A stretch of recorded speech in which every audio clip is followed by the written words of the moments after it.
আৰু এইখন ৰাইজৰ দান বৰঙণিৰে এটা সময়ত এই স্কুলখন আৰম্ভ কৰিছিল মানেগুচিত।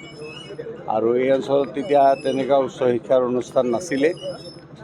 আৰু এই স্কুলখন সকলোৰে মৰমৰ অনুষ্ঠান।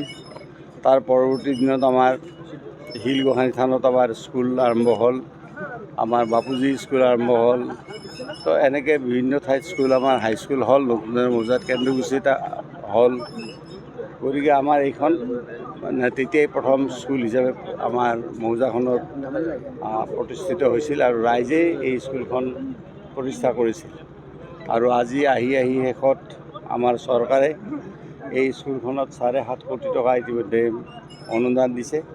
তো আজিৰ পৰা কাম আৰম্ভ হ'ব আৰু সেইকাৰণে আজি ভূমি পূজন হ'ল।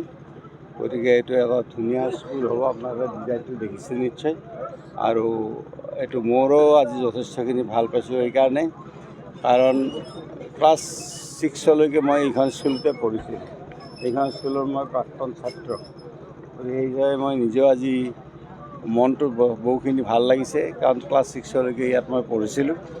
গতিকে আজি এইখন স্কুলে 7.5 কোটি টকাৰ এটা ধুনীয়া বিল্ডিং এই স্কুলখনে লাভ কৰিছে।